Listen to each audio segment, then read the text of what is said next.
People were saying that Obama used his speech to start defining his legacy. Peter, what do you think Obama's legacy is going to be? It's going to be very mixed. And as Josh has pointed out several times, it's a long time into history before people are going to be able to look at Obama's 8 years objectively. So I think in the short term, clearly it's going to be a very mixed legacy. What you believe depends on where you sit. And the Republicans are going to send him off into history as the guy who ruined the country with Obamacare and, made deals with Iran and all the things we hear every day. The Democrats will do just the opposite. Realistically, I think Obama's legacy is going to be a very mixed one, even if we can at some point be objective about it. He came into office saying he was going to close Guantanamo, he was going to end 2 wars. He didn't do that. He kind of ended half of one and then restarted it. Never mind the chaos in Syria, Libya, all these other places. Guantanamo remains open. And there doesn't seem to be a lot of movement to actually clean out the last of it there. Obviously, some people have been sent home. Others are, passing away over time. So, it'll take care of itself, I guess.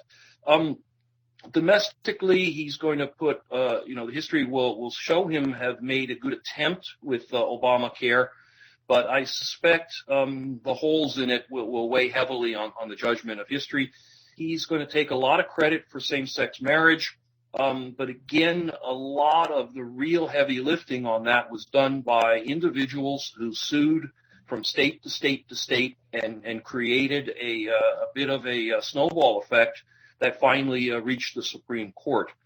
So I suspect that given the expectations we all had in 2009 when Obama started, it's going to be very difficult to write him down among the great presidents, given how poorly he satisfied those expectations. I think as a population, we don't really look at that nuance, right? Like we look back at Bush, we think, wars and tax cuts. We look back at Clinton, we think great economy and blowjobs. We look back at Nixon, Watergate, Carter, Iran. Josh, what do you think we're going to think of when we look back at the Obama presidency? Well, definitely Obamacare. That's him. His name's on it. They've started using the term. They tried to embrace it. It's going to be that.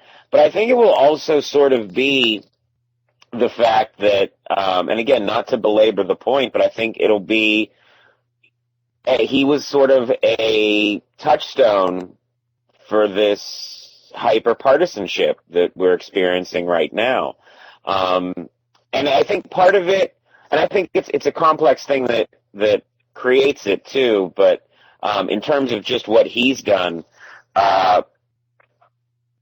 I feel like he's been ineffective at selling the idea after the first pitch. He'll say, he'll give a lofty speech, but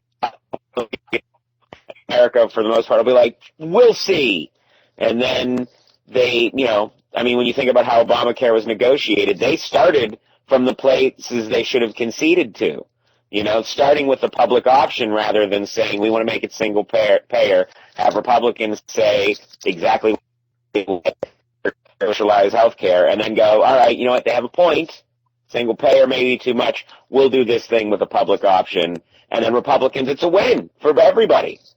And I don't know if that's just naivete or if it was inexperience, but by the time I think Obama learned to really play the game in terms of executive action, it was too late to fix what was broken with the executive legislative break.